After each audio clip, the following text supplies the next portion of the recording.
Hello friends, welcome back to my channel. তো তোমরা তো টাইটেল আর থাম্বনেল দেখে তো বুঝেই গেছো, আজ যাচ্ছি জয়রাম চোকের মহাপ্রভু মন্দির।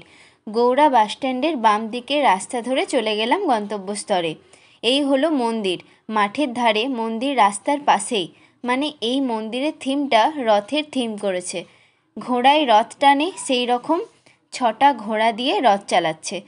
তার ওপরে মহাপ্রভু, ডান সাইডে রথের চাকার মতো বড় বড় চাকার কারুকার্য আছে।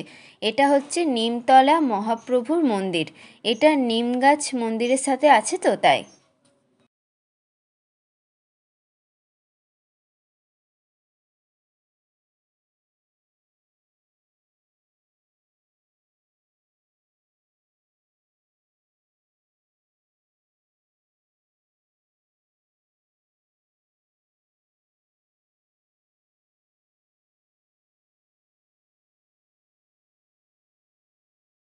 এইখানে যে যে ডোনেট করেছে মন্দিরের পেছনে যত টাকা, তাদের নাম ও টাকার সংখ্যা খোদাই করা আছে।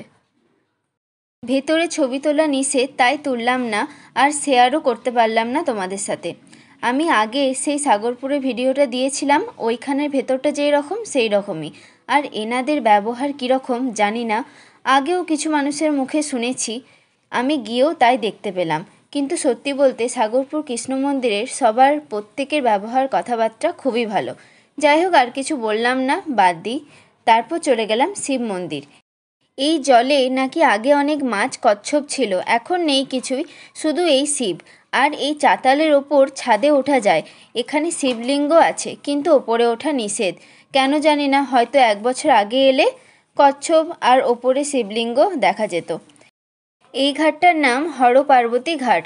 যাই হোক, ওখান থেকে বেরিয়ে সামনে একটা রেস্টুরেন্টে খাওয়া দাওয়া করে বেরিয়ে পড়লাম অন্য একটি জায়গায়। সেটি নেক্সট ভিডিওতে দেখতে পাবে। আর আমি খবর পেয়েছিলাম ওখানে আর একটু গেলেই কালী মন্দির আছে, অনেক বড়, কিন্তু যাওয়া হলো না। বাড়ি এসে দেখলাম ইউটিউব ভিডিওতে, সত্যি কালী মন্দিরটা খুবই সুন্দর। পরে অন্য সময় যাব না হয়। তো চলুন, ব্লগটা এইটুকুই, দেখা হচ্ছে নেক্সট ভিডিওতে।